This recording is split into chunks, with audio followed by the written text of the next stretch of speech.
Your film is now ready to be shown.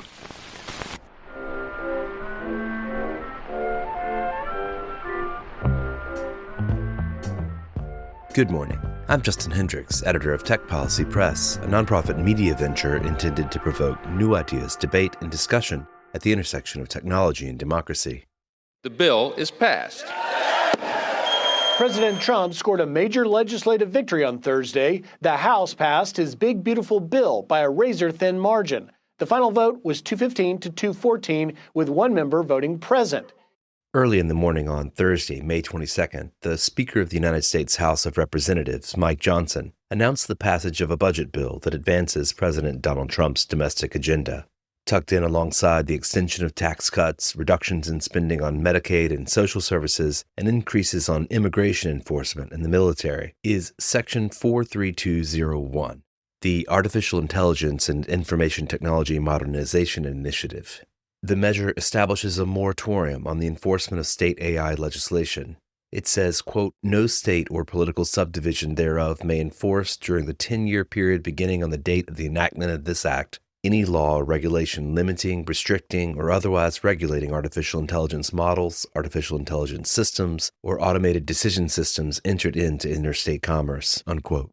Supporters of the moratorium say it would stop a confusing patchwork of state AI laws that have cropped up nationwide and give Congress space to craft its own AI legislation while preserving American leadership. For instance, here's Representative Jay Obernolte, a Republican from California, during debate over proposed amendments to the measure in a House Energy and Commerce markup on May 14th. And let me explain why that moratorium is so important to safeguard the investment.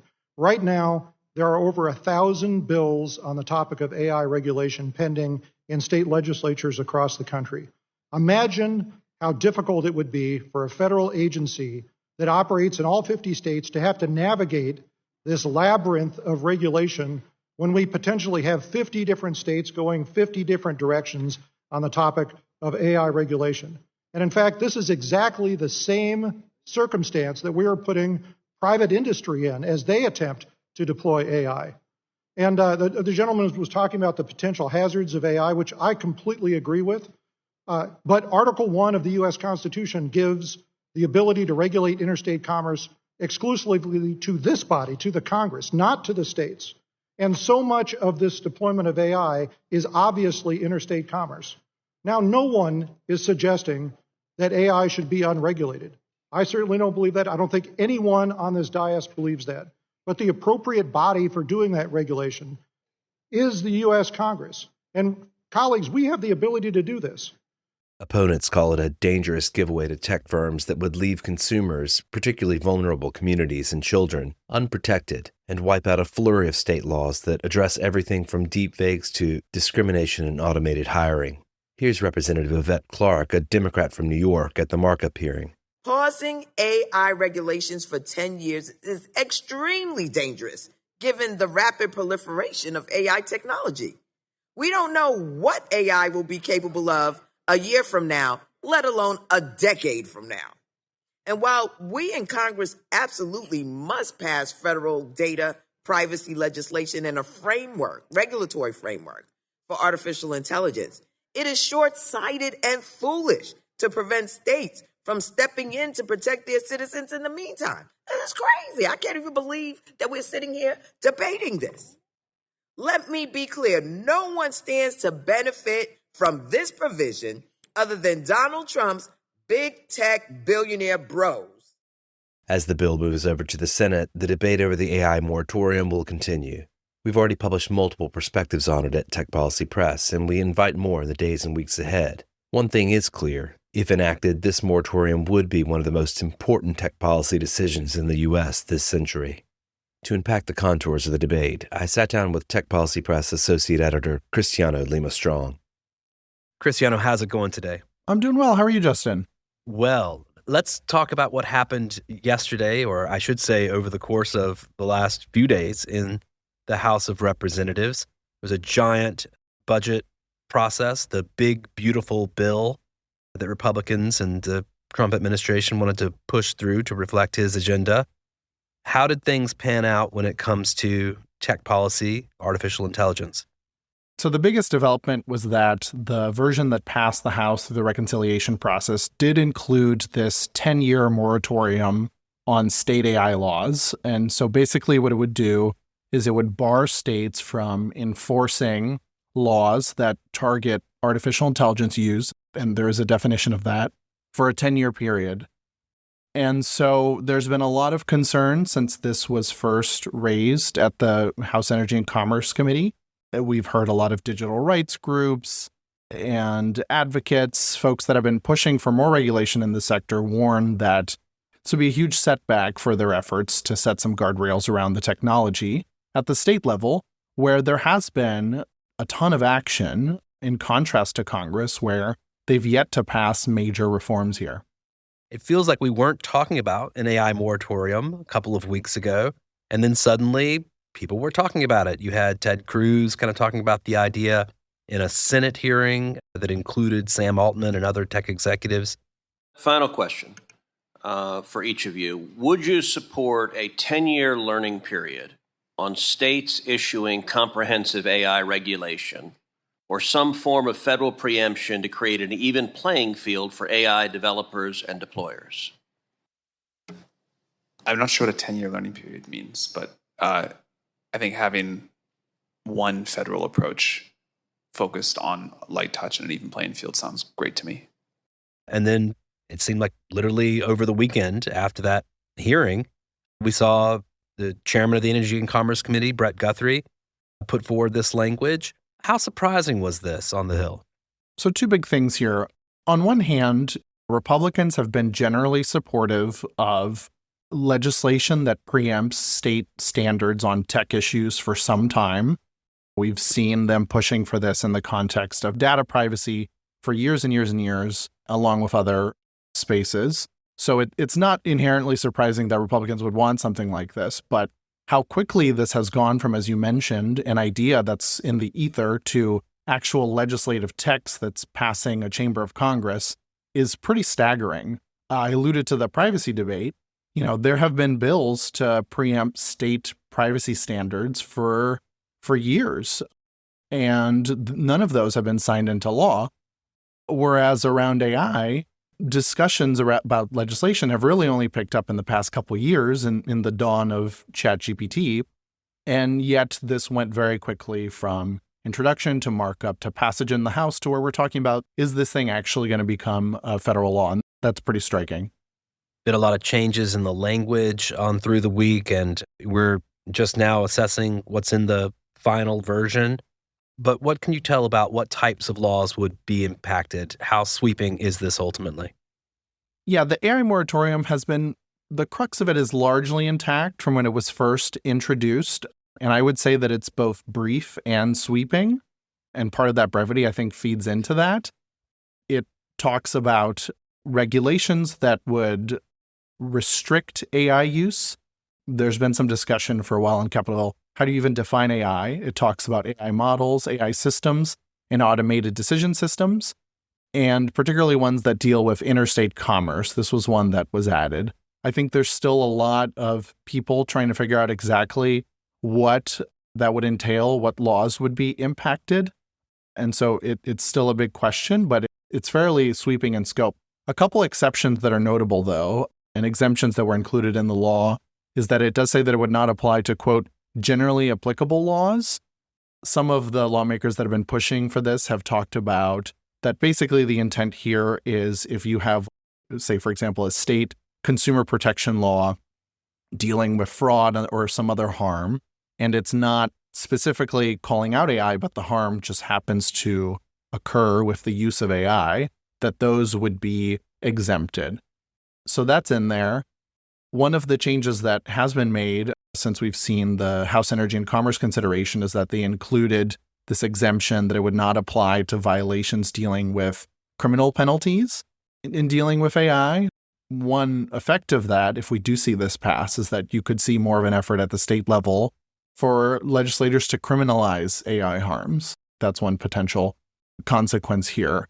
So that's a bit of an overview, but I think there's still major questions about how much this would extend to and which state laws exactly would be impacted. That does seem to be one of the main fissures that folks are arguing about who are for and against this moratorium. So what's next? It's headed to the Senate. Tell us a little bit about the Senate process, what to expect, whether it will get by the parliamentarian. The Byrd rule is, something that listeners may have heard of in past, but might need a refresher on. Yeah, so I think there's two big questions here. One is, can they do this? And two is, will they have the support to do this? So on the can they do this front, you mentioned the Byrd rule. Basically, how Republicans in the House passed this was they included this section through the reconciliation process, which is a way that they can get bills over the finish line with a simple majority vote. And so they don't necessarily need Democratic buy-in to get something done, with Republicans controlling both chambers. But each chamber has its rules on this. And in the Senate, the Byrd rule basically states that provisions dealing with reconciliation have to actually not be extraneous to the budget process. And so Republicans in the House included this with language that appropriated funds to the Commerce Department for the purpose of modernizing their technology systems.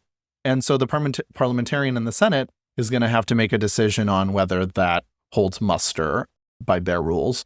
Now, Republicans in the Senate could override the parliamentarian. We just saw them do this recently, so that's not necessarily conclusive.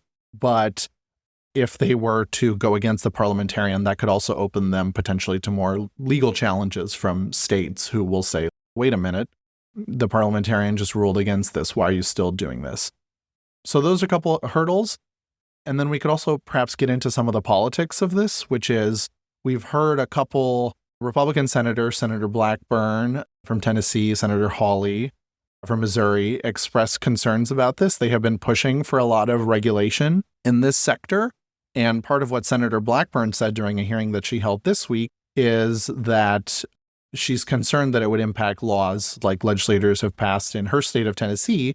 One in particular that she highlighted is the Elvis Act, which deals with AI deepfakes targeting content produced by artists and musicians. I do want to mention that Tennessee passed the Elvis Act, which is like our first generation of the No Fakes Act. And we certainly know that in Tennessee we need those protections. And until we pass something that is federally preemptive, we can't call for a moratorium. And she basically said we shouldn't be passing things that are preemptive if we're not passing laws ourselves, because it should be noted this moratorium, it's not setting standards on AI. It is just preempting regulation of state AI proposals. And so we'll have to see how much of an issue this is for those senators. Is this something where they're willing to go against the one big, beautiful bill? Are they going to die on that hill? That's a question. Or is this something where perhaps they can negotiate carve-outs? Maybe there's a carve-out for that Tennessee measure where they make some deals to cut out parts of this, but where there's enough support to get it done. So those are all major questions that Republicans are going to be contending with in the coming weeks. Of course, there's going to be a lot of folks raising their voices outside. We've already heard from state's attorney general. We've heard from state lawmakers across the country who don't want to be preempted, who feel like they've put a lot of effort into these things. What's the timeline for this fight? What would we be looking for here with regard to the Senate process? And when this becomes law, might the fight continue? Yeah, so Republicans have said that they want to try to get this done by July 4th. I'm sure President Trump would love to have a signing of his big domestic package like on Independence Day. And so that's the goal. There have already been some Republican senators kind of tempering expectations around that. Congress does not tend to move as fast as it would like to. I think that's fair to say. I think certainly they're trying to get something done by August recess, but that's the target date. And so we'll have to see if they move quickly enough. Specifically on the AI moratorium front, we could see a decision in the more near term. The parliamentarian is going to have to make a determination on what's in or what's out. Senate Republicans have talked about potentially there being a committee process. And so we could find out earlier on what are Senate Republicans going to include in their version of this? What are they going to bounce out? And how is the AI moratorium going to fit into that? And if this fails to make it through reconciliation, do we see it advancing as a standalone potentially? I mean, going back to Senator Cruz, I mean, he's said he's going to bring forward legislation. This appears to be one of the things he'd like to include in it. We need to advance legislation that promotes long-term AI growth and innovation. That's why I will soon release a new bill that creates a regulatory sandbox for AI, modeled on the approach taken by Congress and President Clinton at the dawn of the internet, that will remove barriers to AI adoption, prevent needless state overregulation, and allow the AI supply chain to rapidly grow here in the United States. Senator Cruz is the key player in that regard. He chairs the Commerce Committee, which is what in legislation like this would have to go through. He raised the specter of this at a hearing recently, where a lot of tech executives expressed support for this very type of thing, preemptive standard in some regard. And so if it fails to make it through reconciliation, we could see it come back either in a package that's led by Senator Cruz as a standalone measure. He's talked about wanting to introduce an AI framework of his own. So we could see that advance as a standalone measure, or in a few months, we could again see lawmakers try to incorporate this in another must-pass type bill. As we often see with these tech bills, there's a lot of discussion of, are they going to make it in the defense package? Are they going to make it in the spending package? So even if the folks that you alluded to that are expressing concern about this manage to defeat this in this iteration, I don't think that this will be dead. I think we're going to be talking about this for some time. And how do you kind of contextualize this more generally? I mean, the debate has certainly shifted in Congress on AI. Debate has shifted around the world, it seems. There's a kind of general change in the zeitgeist in terms of favoring innovation over favoring regulation.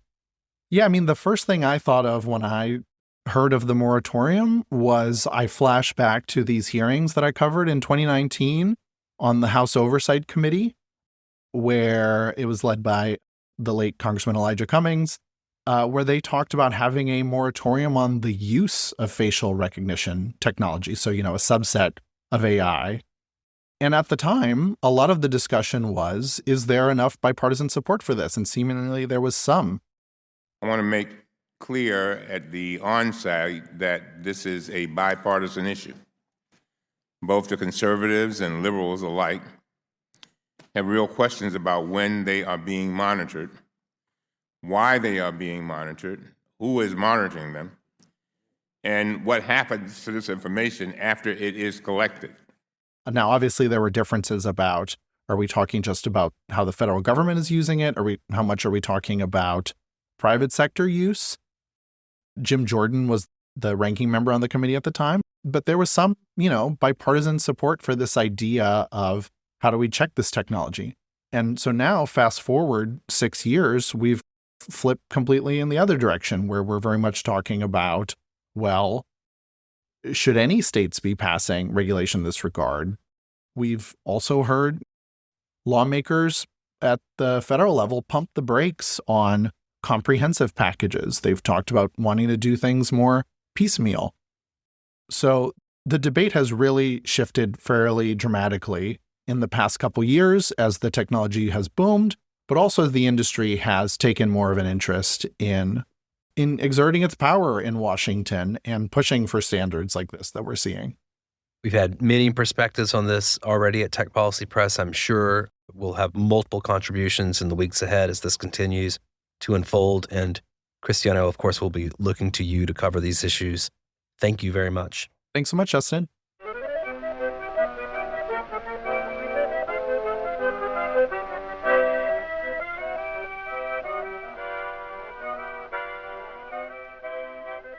That's it for this episode. I hope you'll send your feedback. You can write to me at justin@techpolicy.press. Thanks to Cristiano, thanks to my co-founder Brian Jones, and thank you for listening.